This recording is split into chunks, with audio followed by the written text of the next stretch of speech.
and we're here for weekend 3 of the Premier League. This is the West Midlands Bridge Club, and there are 2 divisions here today. So there's not only is the top flight here, which we're propping up, the second division here too. So the second division is all in these rooms downstairs, and I'm going to have a wander upstairs. And this is, I don't think I've been here before.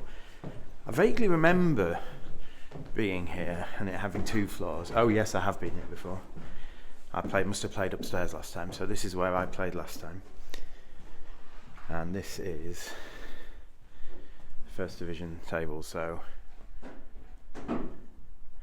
we're in a bridge club. Morning, Robin. And yeah, finding our team. We are playing, I think we're playing the leaders first. And the way that the last weekend works is that our schedule is pre-drawn based on the current standings. So because we are 8th, we will play first, and then probably 2nd, then 3rd and 4th today. So today's going to be a really tough day, and I think we're on Viewgraph first. So this means this table's on Viewgraph, and they're our opponents. So it stands to reason that we're on Viewgraph. So I'm going to go and have a look around the other way, and then tomorrow we play 5th, 6th and 7th because we're 8th, and our aim is just to we're currently 8th. If we can get 7th, and I think there might be a team dropping out, there is a chance that we stay in the division.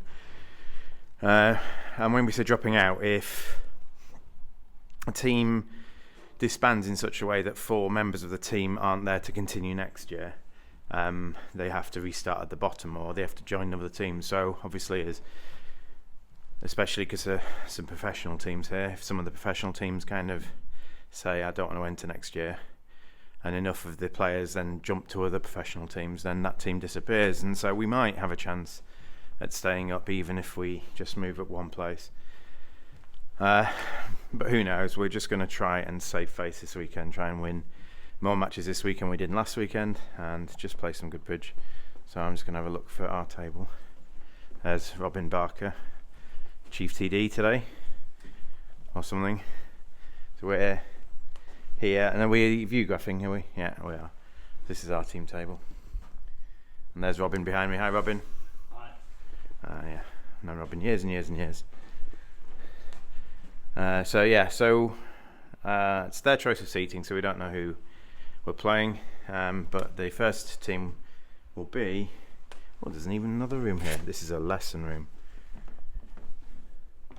This is a very big building, lots of bridge tables, and I imagine that obviously when there's not screens involved, there will be more tables in this area than normal. So Chucker and Jon have gone to get a coffee.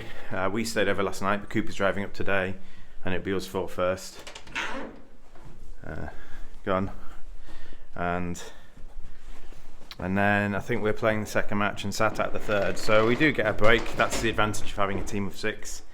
You're not playing throughout on against very good people, some very long matches. You're not playing throughout, and so you should probably have a team of 6 if you want to do well in these sorts of things.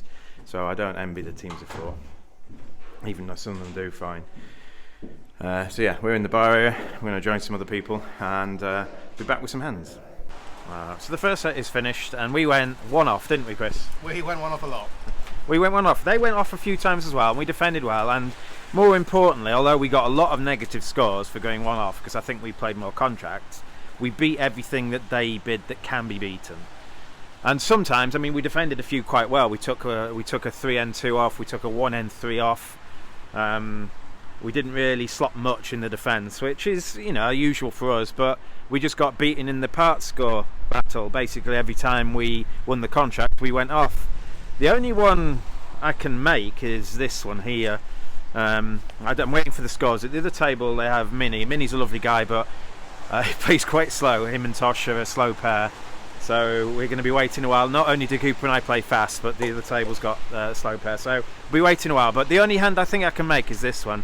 You end up in 4 spade. Well, I tell you what, the bidding's potentially interesting here. So you have King Jack 10 of spades, 2 low hearts, Ace King Jack to 5 diamonds, and 3 small clubs. And It goes 1 heart on your right. Now, some people say you should always have a 6-card minor when you overcall, that way partner knows to compete, but I don't think you can pass on these hands.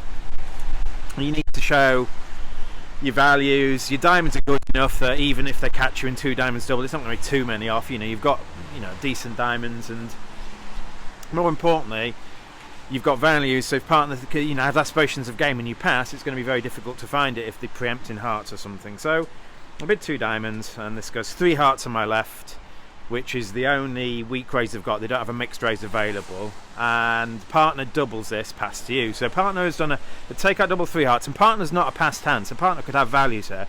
What do you want to do? Well, what's the most likely game? I think if partner thought 3N was making, he would just bid it. So I don't think 3N's going to make. And what's the most likely game? Well, you've got 2 small hearts. So do you really think you're going to make 5 diamonds very often?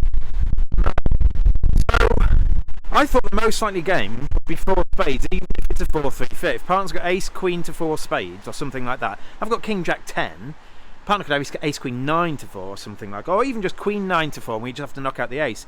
And I can ruff the 3rd round of hearts in the 3-card trump suit hand. So sometimes partner will have 5 spades, sometimes partner will have 4 good spades, and you make it a 4-3 fit. But more importantly, what's your other bid here? 4 diamonds? Well, it feels like you've overstated how many diamonds you've got if you do that. So I think here you've just got to... Partner knows you've got 5 diamonds. If partner hasn't got lots of spades or something. So basically partner with 4 spades and a hearts up can bid 3N if they want to. So I bid 3 spades, and I'm not sure whether that's technically partner ace 4. And obviously when you look at the whole hand and dummy goes down, you're like, well, 4 spades is probably the best game. You're in a 5-3 fit, and if you don't bid 3 spades here, you don't find it. Would you rather be in 4 spades or 5 diamonds? Much rather be in 4 spades, I think. You can afford several spade losers because you only have a heart loser outside of that. You can throw dummy's jack of clubs away on your long diamond in spades. So you're in 4 spades, and they lead a diamond, 9 of diamonds. Now why haven't they the heart? Well, this is obviously a singleton. So it goes 9 of diamonds, you put the queen on in dummy, and on the right hand opponent signals with the 8 of diamonds. So they are signalling that when they get in, play a heart, I've got the ace of hearts and I can give you a diamond ruff. And so at trick 2 you play a spade off dummy and they play small. What spade are you playing? Well, the person to your right is David Gold, and he knows his stuff, and if you are in his shoes, he knows you've got 5 diamonds. He knows they haven't got a defensive club trick, so he needs to beat it 2 spades, a heart and a ruff.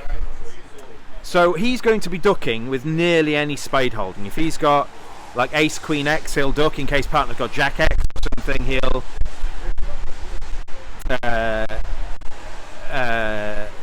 will duck with ace to 3. He might even duck with ace doubleton because he knows he's going to be able to get in on the next spade and give the partner a ruff. He doesn't know I've got 3 spades, but even if he has ace X, my left-hand opponent will have queen X, and what David's got to do is give me a losing option. He's got to allow partner to win the first round of spades and then cross the ace of hearts and get a ruff. So if David flies with the ace of spades, he knows, if I've got 4 spades, he knows that's not going to happen. So he's going to be ducking nearly always when he's got the ace, I think. And when he's got ace queen, it doesn't matter.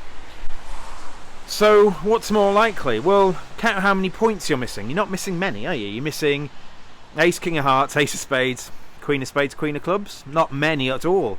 That's, you're missing 15 points and they've opened and bid 3 hearts. So odds on, I think, that David's got the ace of spades. And so if I play the king and it holds, I'm just going to concede a couple of spades wherever the ace and queen are, and they're not going to be able to get their ruff because they'll be ruffing with like a trump trick. And playing the king of spades is right, I think, when my left-hand opponent's got queen X, because now if they get the ruff, it's with a natural trump trick. So the king only loses when the ace is offside, I think. And how likely is that to be? I think it's odds against. It's odds on that the ace is onside, I think. So I don't know. That's the only board I think I could have done better in. There's the full hand. You can see that he has an opening 1 heart bid, the other guy has a preemptive heart, the ace of spades is offside. You don't know. You just don't know. You don't know. All it takes is the opening needs to have the king of hearts or something, and then David's going to have the rest of the points. So it's a bit annoying that I got that wrong, and it's a bit annoying that 5 diamonds makes, because the Queen of Spades is on the side. In 5 diamonds, you need to play the spades for 1 loser. In 4 spades, you don't. You just need to avoid the ruff, effectively. And so, people who are bidding 5 diamonds, they're sort of forced to make it. You have to play a spade to the jack. There's no real other possibility. Whereas I was giving losing option, and as always, I took it. So we lost. It felt like a losing card. We went off a lot, and so did the pair sat our way in the other table. But we lost by 20. We lost by 23, which against the team that usually wins this thing, I think that's okay. I mean, we went for. Actually, I'll just give you a hand here. This is your hand. You've got ace to 3, king to 3. Ace to 3, ace 10 to 4, and there was a discussion that if it goes a weak no trump pass to you, and you are unfavourable, do you double it? So a weak no trump pass to you. Now their weak no trump is 12 to 14, but maybe some 11s. Is this a hand you should be doubling? Well, I was talking to Chucker. He said he's not sure. He might not. And I think he should always double here. The main reason is, well, there's 2 reasons. One, the upside is bigger than the downside. The upside is a lot bigger than the downside. Let's say it makes, okay, fine, they might make 180 or 380, but let's say it's going off, they might go for 500 or 800. And the other thing is, you're not on lead. And one of the things I say when you've got a marginal double when you're on lead is I look, if I think it's marginal, I'll look at whether I've got a lead I'm happy with. When you're not on lead with this hand, you're thinking, is there anything partner can lead that I'm not happy with? Well, here, partner can lead what they want and you're happy. If partner leads their best suit, and especially if they've got a 5-card suit, you've got an honour in every suit, you are delighted whatever partner leads. Okay, so I think it's a bit different if it's marginal and you're looking at 2 low clubs or 2 low spades or something, and then there's a fear that partner might lead from queen to 4 spades and give a trick away or something. Maybe, but here I think it's a clear double, and I think if you don't double here, you're going to lose more than you win. And this is the board we lost 800 on. I opened a weak no trump. David Gold doubled with this in the pass-out seat. The full hand's there. Cooper puts down sod all. And I went off like I was doing all set. This was the second board of the set, and obviously it set the tone. Nearly everything we bid went off. Until near the end of the set where we picked a few imps back in. I mean, losing by 23, it's just 2 swings in 16 boards, that's it. 2 swings out, effectively. I mean, it was more than that, but we got some back in. So, Cooper and I playing the next set, I can't remember who we're playing, and then we're sat out. That set was on view graph, so I hope we didn't look like complete fish. I did go off in 1 contract tick and make. We went for 800, so people are going to look at us and thinking ACOL doesn't work, but it usually does. How many times this event have we gone for 800 or 500 opening week no trump? Very rarely, and this is just like, the annoying thing is at the other table our teammates didn't bid 3N, and it's a thin 3N but it makes, and our teammates were defending 1N the other way, but it went a diamond past a no trump and our teammates couldn't double that, which I sympathise with. So that is a system loss. The weak no trump cost us there, and it doesn't usually, but when it does cost us, it costs us quite a lot, so oops. So we lost the second match, but it was by about 13 imps, which is effectively 1 board. We had... Alright, I'll give you a play problem to start with. This is your hand. I'll just give you the north and south hands, or whichever way we were sat. And just from memory, your declarer has 5 low spades, 10 third heart, 2 low diamonds, and ace 10x of clubs, and dummy's got a big hand, and you're in 4 spades, but the bidding has gone 1 diamond on your left, which is always 4. Dummy, or your partner, is north in the diagram, does a takeout double. The hand on your right bids 2 diamonds, which is a weak raise. You pass, you haven't got anything to say. Pass, your partner doubles again. pass, so you bid 2 spades. If partner makes a move over 2 spades, I think I'm going to bid game. I have an ace and a 5th trump, and I've already kind of shown the weakest thing I can do. With like an 8 count, I could have bid over 2 diamonds, like an 8 count and 4 spades. So when I don't bid over 2 diamonds, and then when I bid 2 spades now, I'm showing very little, but I have more than very little. I have an ace and 5 spades. The next one bids 3 diamonds, and if partner makes a try, I was bidding it, but partner just bids 4 spades. Partner's got a very big hand, and you're in 4 spades, and they lead the king of diamonds. What do you do? Well, you haven't got any entries to your hand. You've got 1 entry to your hand. You've got the ace of clubs, and you've got to avoid losing 4 tricks. Now you're going to lose a diamond. They've set their diamond trick up, but you've got to avoid losing a heart trick and 2 spade tricks. Now there's a little thing you can do to work out whether things are going to break or not. That if the hand on your right had 4 card diamond spot and a void spade, for example, they might have chosen to bid 3 diamonds. Or if the hand on your left has a void spade, they might have bid 3 diamonds over 2 diamonds, just to try and make it difficult. So often when they don't compete aggressively, it's probably because they've both got flattish hands. So one indication to laying down the ace of spades, which is possibly what you should be doing here, is that if spades are 2-2, you can just claim, and you can claim 11 if the king of hearts is on side. If spades aren't 2-2, well, what spade holdings can you pick up if they're 3-1? You can pick up king, queen, x on side, and we're going to assume they're not 4-0 because no one's been bidding a lot of diamonds. The king, queen, x on side, you can pick that up. Or if someone's got a singleton honor, you can do that, and they require different lines. So if you lay down the ace, it gains if they're 2-2, and it also gains against a singleton honor. And even if there's king, queen, x on side, which you can pick up, you're still home if the heart finesse is right.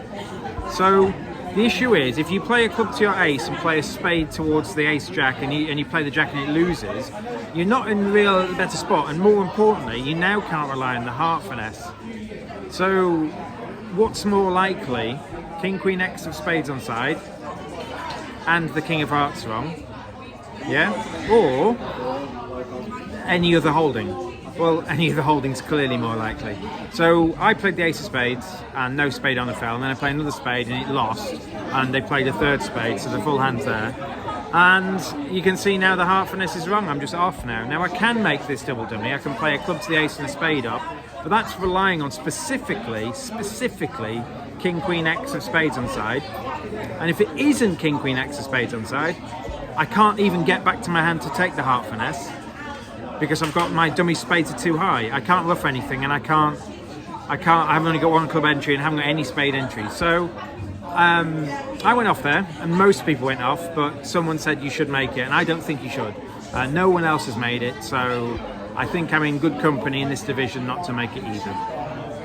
So you have this hand, you've got jack 10 to 5, singleton, 10x, king 10, 9 to 5, and your partner opens 1 diamond. You should probably respond lighter than you used to do in the past. I think as long as partner knows you can respond light, I think this is a 1 spade response. I mean, playing match points, maybe you pass a diamond sometimes, but you have 5 spades, you have 5 clubs, you've got 2 places to play potentially, and if partner rebids 3 diamonds, at least you've got roughing value and a couple of trumps for them. So I think you should respond a spade here, and over that partner bids 2n. Now 2n is 18, 19 balance or equivalent, but partner will upgrade some 17s to 2n, and they will upgrade some 19s, and they would have opened to effective 2n. So over what is effectively 17 plus to 19 minus, do you think you've got another bid here? At match points, maybe not. At match points, you're in a bad spot. You're in 2n with potentially a misfit, and no guarantee that partner's got either of your black suits. So at match points, it's different. But at teams, should you investigate game? Well, we were one of only 2 pairs not to, and Cooper passed, which is a style thing maybe, but when the rest of the field is bidding over this, maybe it's right to reevaluate. So the benefits to bidding is, if nothing's making shrug, doesn't really matter what you do. Maybe 4 spades goes 1 off and 2N was going 1 off. But you have 2 potential 5-card suits, knowing partner's going to have either 3 clubs or 3 spades, for you to bid and make 4 spades or maybe 5 clubs, depending what your methods are. And we have no way to sign off in 3 spades. So if you choose to move over 2N, you effectively gain forcing. But the best point is, it's teams, and although 4 spades won't often make, it will make some of the time, and more importantly, 2N might go off when you've got game on. So it's not like passing 2N gives you a safe plus. Yeah? We are going to go negative in 2N some amount of time. We're going to go negative in 4 spades or 5 clubs some amount of time. But when one of them makes, you're going to gain more when you bid spades. And we were one of only 2 tables out of 8 to not bid game here. Not everyone made game, I don't think. Maybe, I can't remember. Maybe someone's in. I can't remember exactly. But I made 2N, but we lose like 6 imps or 7 imps because people are in 4 spades. And you can see 4 spades makes. If Cooper did move over 2N, he would have just bid 3 clubs. I would have shown my 3-card spade spot. We end up in 4 spades. And obviously, when partner's got 3 spades, you want to be in 4 spades over 2N. Mainly because 2N might sometimes also go off. It's not like it's safe. So sometimes we feel unlucky when cross-imps come in, and there we go. But this board, yeah, it's probably our fault, I think. And maybe we just need to reevaluate kind of the choices when we can, we're playing teams and you need to be in these thing games. But yeah, we have played the best 2 teams, and we've lost both matches, but not by too much. But the problem is the other teams we could potentially catch aren't losing by as much as we are. So we're still miles adrift. We're just going to have fun for the rest of it, I think. I don't think we're going to come anywhere other than 8th. Maybe we do, but it's probably unlikely. This was the hand that Jon played in the last set where Cooper and I sat out. Jon finds himself in the contract of 5 diamonds after West had shown both majors and East had bid 4 spades. And you open a diamond, and when partner does an inverted diamond thing, you feel compelled to offer 4 clubs, just bidding your hand out. Partner elects to bid 5 diamonds rather than doubling 4 spades, and they lead the 7 of hearts. So you're in 5 diamonds, and you notice that they have 10 spades between them. So they've got 10 spades between them, and what's the 7 of hearts lead? Well, the 7 of hearts lead looks like shortage. I mean, could it be from Queen 9-7? I suppose it could be, but the spade lead's going to be safer in that case, isn't it? Could it be from 9-7x? Well, they don't lead the 7 from that holding, so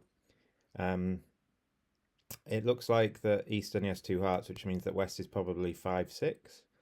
And with that being the case, it looks like you're going to lose a heart, 2 diamonds and a club if things are the worst they can be. Well, you can throw your heart away on the Ace King of Spades. So your aim is to not lose 2 diamonds and a club. Now, the other thing you ask yourself is that if West is 5-6, then East has also got 5 spades, and they've not elected to bid 5 spades even though they're favourable. So why might that be the case? Well, why might you not bid 5 spades here? Well, there are 2 reasons, usually. One, you think it's going to be too expensive, but you do have a 10-card fit. There's a third reason as well. 2, you might not want to push them to 6 diamonds. You might think, I've got no defence to 6 diamonds, I'm not going to push them there. But you can see from the hands you have that East must have some defence to 6 diamonds. So the third option is, you think 5 diamonds might go off. And what reasons are there to think 5 diamonds might go off? Well, you could be looking at all 4 trumps. Or you could be looking at King, Jack, X of trumps and the King of clubs or something like that. So there is a very good chance that East hasn't bid 5 spades because they think they can beat 5 diamonds. And I think that seems like the most logical option. It doesn't feel to me, if East has 5 spades, that 5 spades will be very expensive at all. I mean, East doesn't know you've got the Ace King of Spades, for example, and they still haven't chosen to bid 5 spades.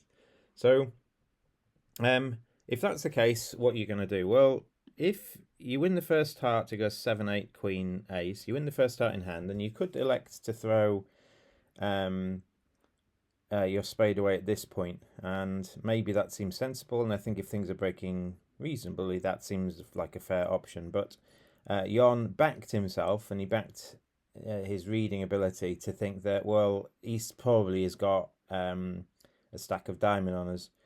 So although there are some holdings where this might not work, Jon played the Queen of Diamonds at trick 2, and his aim is to pick up, like West might have the singleton 9 or the singleton jack or something, and this might allow you to only lose 1 diamond or even no diamonds if things are lying well. But also if East has all 4, you need to pick them up. Like if East has all 4 and the King of Clubs, which is the danger here, you need to pick them up. You need to start leading diamonds to East as soon as possible.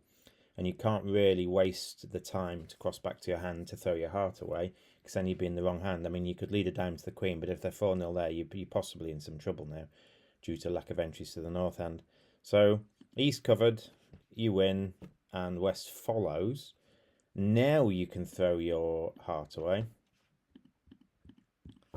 And now you can ruff a heart, so effectively you're now getting back to the north hand, but you've already played 1 diamond off the north hand, and you can now play a 2nd diamond off the north hand. East plays the jack, you play low, and West shows out. So East initially had King Jack 9 of diamonds. I think that seems like a fair reason to try and defend 5 diamonds, and if they've got the King of Clubs as well, that makes most sense. So they exited the diamond, but now you're just going to take a club finesse. You've already made your contract. Even if the club finesse loses, you're going to make it. You play the Queen of Clubs. You know West has only got 1 club at this point, and West covers. So well played, Jon, for backing his judgment and leading the Queen of Diamonds at trick 2. It's interesting to think about what would happen if East ducks it. If East ducks the Queen of Diamonds, you've actually now got a losing option, because you can't afford the Queen of Diamonds to lose to the King with West, because now they can cash a heart. So it's interesting to know, but I think the way Jon played it, he was running the Queen of Diamonds whatever happened. So well done. I think as the cards lie, if you look at the full hand, I think as the cards lie, you can make it by pitching your heart at trick 2, because diamonds are only 3-1. If you play spade at trick 2 and 3, throwing a heart away, and then play a small diamond towards the Queen, you can still pick up the jack. But I think I like Jon's line, and I think there's a fair indication to think that East has passed 5 diamonds because he thinks he can beat it. Weirdly, we were the only team in the room to get to play in 5 diamonds. Everyone else was either defending 4 or 5 spades doubled for 3 or 500.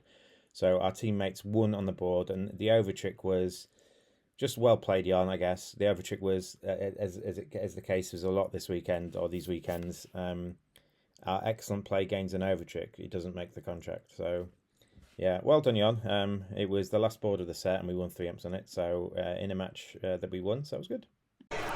We're done for the day. We're in a Thai restaurant at the moment. This is the team. We won. And we won the last match. I say we. Cooper and I sat out. This is Jon. He's got a good play in 5 diamonds. I'm about to show you that. Or I might have already shown you that. Who knows? But that's it. We're done for the day. We have finished with a win by the excellent play of sitting Cooper and me out.